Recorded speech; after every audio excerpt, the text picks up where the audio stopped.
Nandito tayo ngayon sa Davie sa Vancouver. Ito yung napili namin today, Bangkok Bistro. Ito actually yung pinaka-paborito kong Thai food, Tom Kha. Ang dami rin papunta ng Grouse Mountain, hindi lang kami. So hindi kami nakasakay ng bus. And yung susunod na bus, 2 hours pa from now. Nandito tayo today sa Grouse Mountain.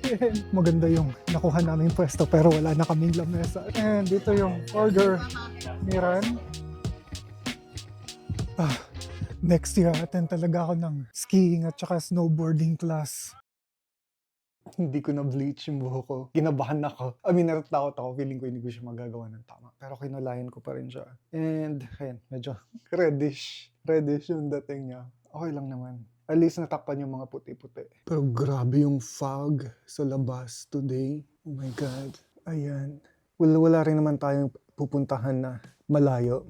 Mag-brunch lang kami and then may bibilin lang akong mask pang yung gagamitin ko sa CPR class ko next week. And kailangan ko rin palang bumili ng bagong gloves kasi pupunta kami sa Grouse and first time ko sa Grouse.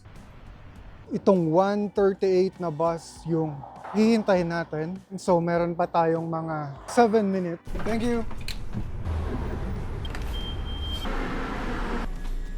Gutom na ako pero kailangan nating unahin bilhin yung mask kasi malapit na magsara yung tindahan and dun lang nabibili sa tindahan na yun yung mask.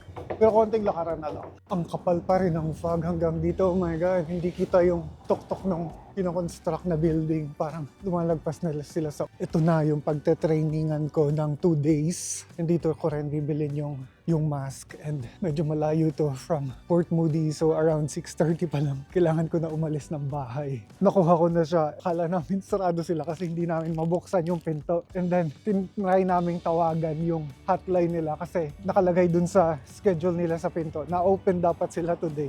Nung may makakausap na ako, biglang may lumabas na attendant, pinagbuksan niya kami. Tapos sabi niya, anong kailangan namin? Sabi ko, kailangan lang namin bumili ng mask para dun sa training. Sabi niya, pwede mong bilhin yan kapag halimbawa start na ng training. Sabi ko, pwede ba namin bilhin today? Pero parang ayun, feeling ko nastorbo namin yung tulog niya. Ganito kalayo yung gabiyahin. Dito tayo usually nanggagaling sa Inlet Center, papunta dito sa Oak Ridge, 41st Avenue. So, mga kulang-kulang 1.5 hours siya na combination ng train, bus, train. Nandito tayo ngayon sa Davie, sa Vancouver. Ito yung napili namin today, Bangkok Bistro for the Thai food. Gusto kong buksan yung face mask na nabili ko. Check ko kung tama ba. Kasi parang feeling ko nagmamadali talaga siyang dumampot ng random na bagay na ibibigay sa amin. Good, how are you? Thank you. Oh my God. So, pili muna tayo ng orderin. Ito actually yung pinaka-paborito kong Thai food, Tom Kha. Second runner-up po yung Tom Yum. Pero ayoko kasi ng shrimp. And shrimp lagi yung hinahalo nila dito. Pero sana may pork or may chicken. Medyo against the light tayo ng konti. Pero konti lang naman. Pero i-unbox na natin tong CPR face mask. Oh my God, paano ko siya i-open? Sana hindi ko siya masira. Oh my God. Okay, I think tama naman to. No? Yeah, I think tama naman to. So, hindi na kailangan mag-mouth-to-mouth resuscitation dahil meron ng ganito. Okay, matatahimik na yung kaluluwa ko. Balot uli natin. Okay? And then, can we replace shrimp with fish or The shrimp, right? chicken? I don't like the shrimp. Oh yeah, we have vegetable, tofu, chicken, shrimp, or seafood. Chicken. Chicken, yes. Yeah. And then, Coke. Coke. One Coke. Thank you so much. Thank you. Wala silang hot coffee dito. So, ito yung in-order ni Ran. Thai iced coffee with milk and black coffee siya. Okay, tikman natin. Ang tamis. Ang tamis nga, grabe. Parang katulad ng mga Vietnamese coffee na condensed milk yung nilalagay. Ito, yung pineapple rice, Tom Kha, and anong tawag dito? Yung seafood soup ni Ran. Halo-halo pero ang laki nito. Oh my God. Okay, let's go. Excited na ako dito sa pineapple rice nila and ang lalaki ng tofu. Oh my God. But this is for the soup. Put What? the rice here. For the soup Okay, here. okay. Pang soup nga pala tong mangkok. Oh my God. Okay.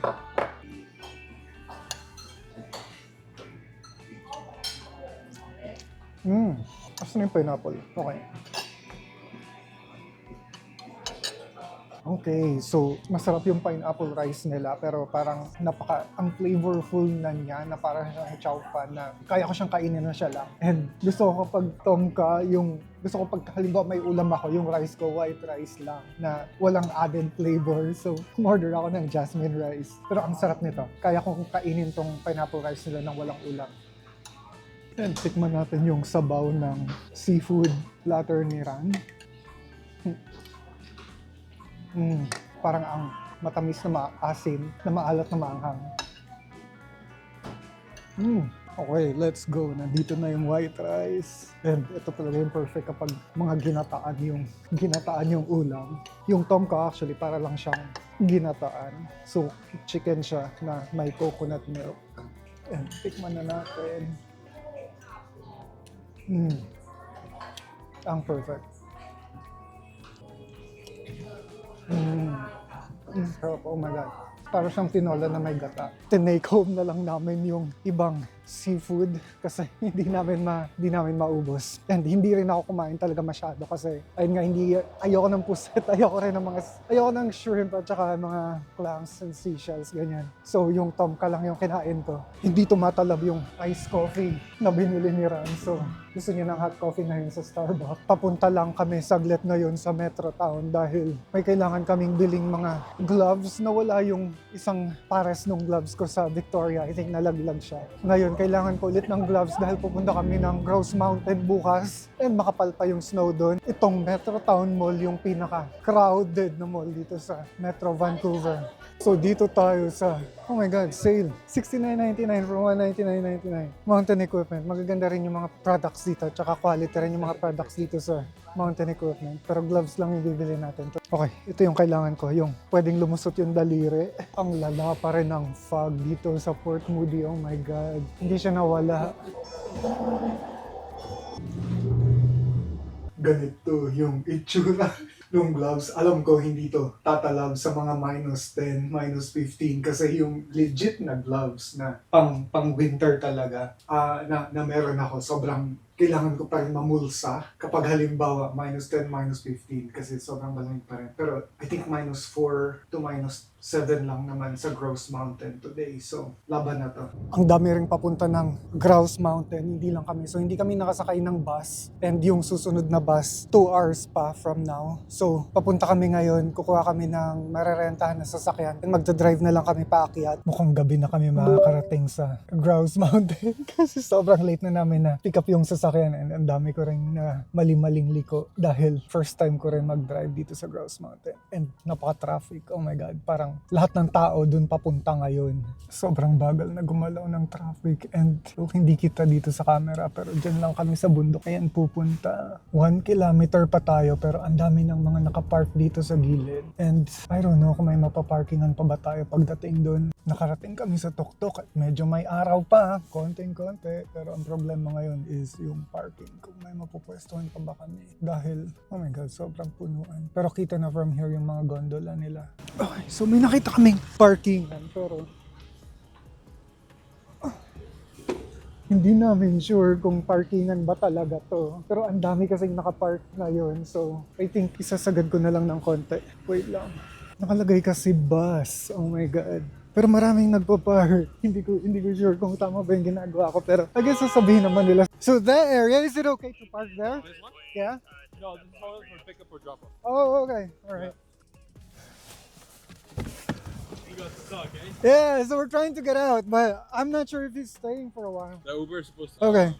These guys also want to leave, so maybe you can tell, you know? Yeah, I'll try. Do you think you can fit through there? I can guide you. I don't know.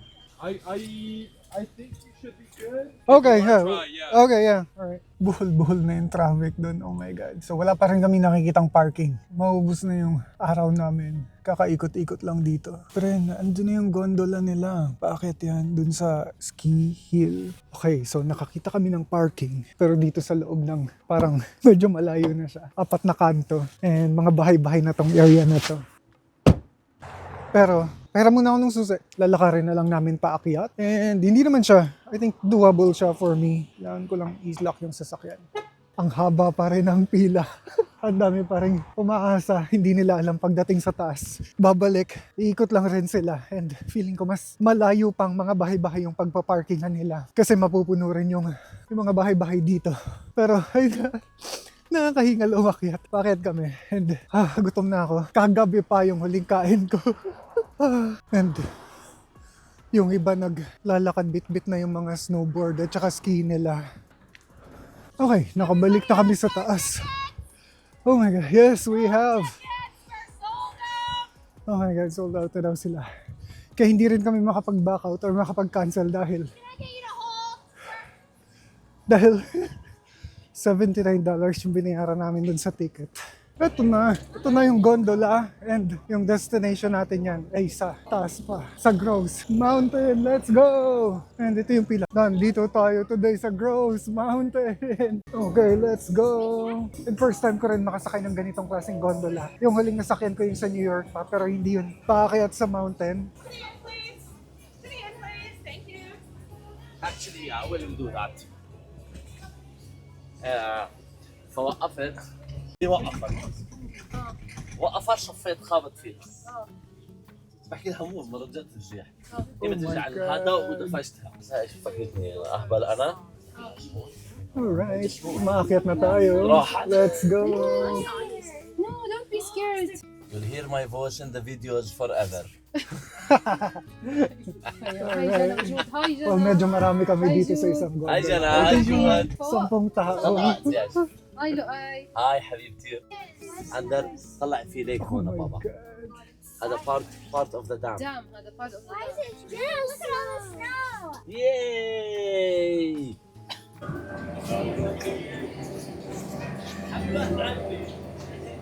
Oh my God, let's go. Kain muna tayo? Saan? Ang ganda rin ng van. Oh my God. Kita yung buong Vancouver dito. And I think mas maliwanag yan or mas kita yan kapag halimbawa maliwanag pa. Pero oh my God, ang ganito yung snow sa terrace. And ito yung mga kainan dito at saka mga shops. Ooh, so nice. May ice skating rink din. Kailangan lang namin makita yung cafe. Pero oh my God, sobrang ang daming tao. Hindi ba ito? Bistro? O iba pa to? Oops, sorry. Baba tayo. Ang ganda nitong artwork. So, nandito na kami sa harap ng Lupin Cafe. Pero napakahaba ng pila. Oh my God. Hanggang loob pa siya. For me, Lupin's cheeseburger combo. Yeah. Order ko. And dito yung order ni Ran. Oh, maganda yung nakuha naming pwesto pero wala na kaming lamesa. So, yung upuan na lang yung gagawin naming lamesa. Tapos, okay na. Sa snow na lang kami kakain. And ang ganda ng view. Oh my God. So, ito ang Lupin's cheeseburger. Mukha siya masarap.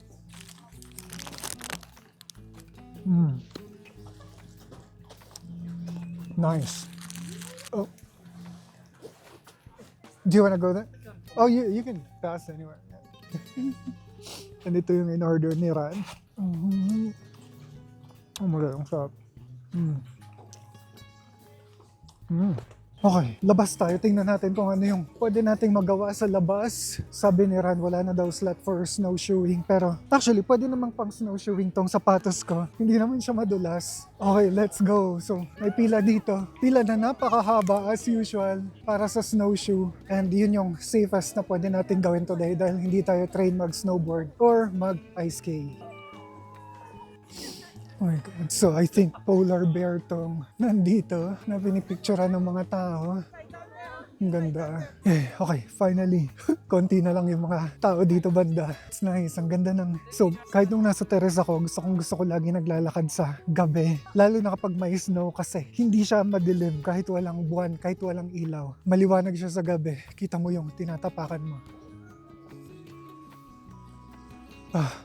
Next year, attend talaga ako ng skiing at saka snowboarding class. Naiingit ako sa kanila, oh my God. Ang sarap nung ginagawa nila na pagpapadulas. And yung iba ang bibilis. Ang babata pa ng iba. Oh my God.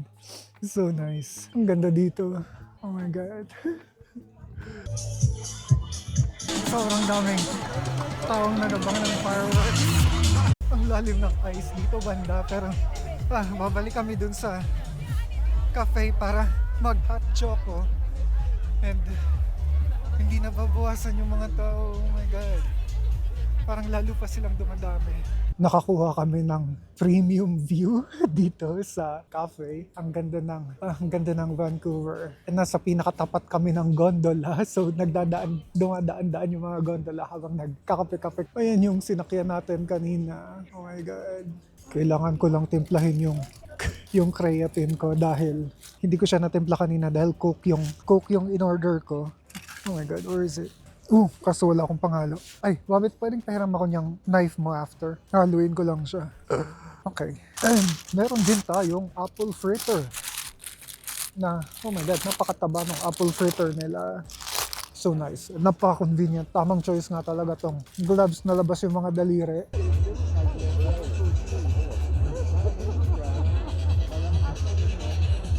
Ang daming tao. Oh my God. 3, 2, 1!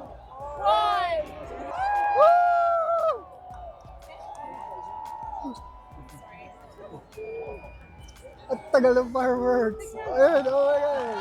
Oh! I told you!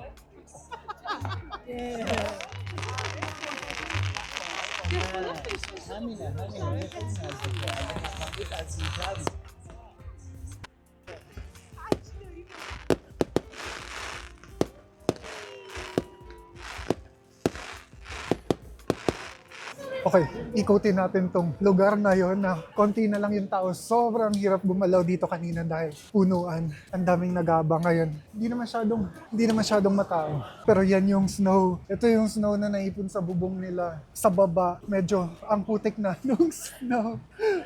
Inabot kami ng halos 2 oras bago makababa galing sa bundok, galing sa grouse. Pero masaya, parang first time ko maka-experience ng ganong. Ayun lang, and thank you sa panonood. Kita-kits ulit next vlog. Bye!